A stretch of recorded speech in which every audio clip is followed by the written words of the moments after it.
Ушинтип таң атпай эртең 6, 6:30 ашып кетсе 7-де смена ачабыз. Элдер ойлошот таксинин иши жеңил депчи. Жеңил болгону мен жеңил деп да айта албайм негизи. Мунун өзүнө жараша расходу бар да. 2000 сом аренда бересиң, 1500 сом бензин коесуң, 500 сом чай ичесиң. Уже 4000 болдубу? Анан супу аяк бияк менен 4000 да ашып кетти. Ушу жаш балдар праваны алып туруп эле келип бияка таксиге отуруп атпайбы? Бул такси желанный иш эмес эч кимге. Жаш балдар окуса экен дейм. Келип таксиге чыгып эле отурушуп рульга байланып калышып атат. Таксиге чыккан адам эле көпчүлүгү кыймылдабай кечке рульга байланып отурасың. Астрахандроз болосуң, геморрой болосуң. Таксини мен эч кимге сунуштабайм. Адан көрө стройкада же башка жакта иштеген жакшы, ошонун берекеси болот. Ошо 4000 расходдон сырткары дагы кеч үйгө киресиң. Үйгө киргенде дагы куру кирбейсиң. Сөзсүз бир магазинге кирип майда чүйдү алып киресиң. Ошон менен өзүңө кыскасы бир 4000, 3000 эле акча калат. Анда дагы болсо ошо жаш балдарга эч айтпайт элем таксиге чыккыла деп. Мына көрүп башка иш кылгыла. Таксинин өзүнө жараша түйшүгү бар. Кечке напряжениеда жүрөсүң. Ар бир пассажир өзүнүн кусочек негативын калтырып кетет, ошол менен жашайсың. Кечке рульде отурасың, кечиндеси ушундай чарчап киресиң үйгө. Кирип эле жаткың келет. Анан мына элдер айтышып атат. Блогерлер сменаны тартып чыгарып мактанып атат деп. ДПСтер көрүп, ошону ДПСниктер көрүп,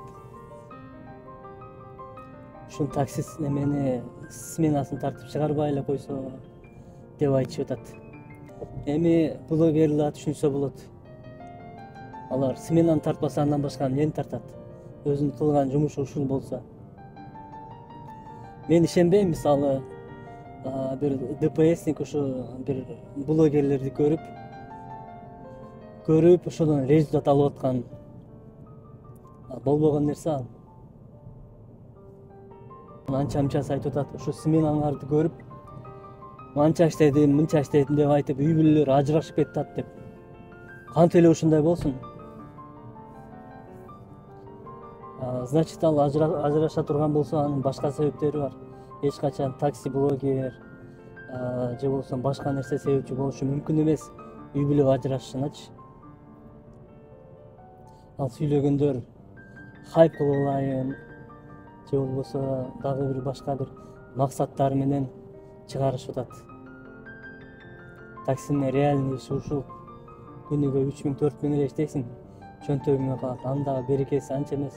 Мен баарын деп айтпайм, майын чыгарып иштегендер бар.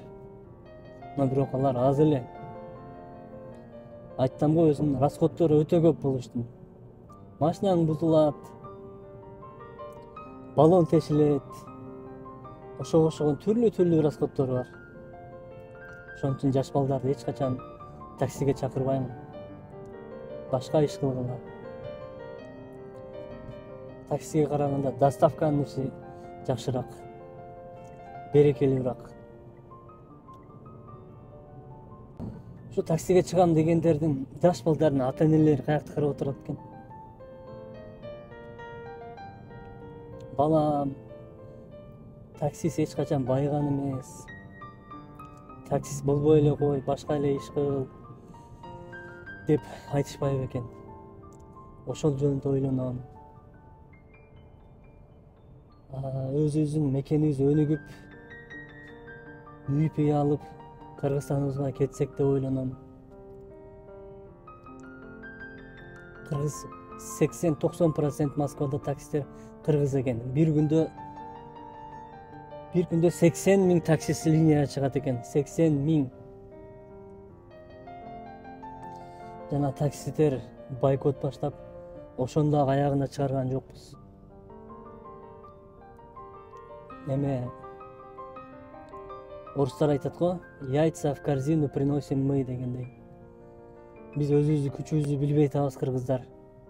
Канчалык күчтүү экенибизди. Биз только bir күндүк өмүрдү ойлоп жашап калдык. Чайханага кирсең, бүт кыргыз таксист, бүт эле кыргыз балдар, жаш балдар чайханада отурушат. Ал чайхана кыргыздыкыбы, азербайжандыкыбы, армяндыкыбы эч кимдин иши дагы жок.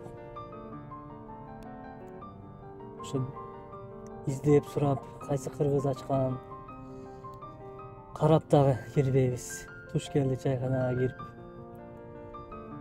чай ичип, анан кайра эле машинага отуруп алабыз.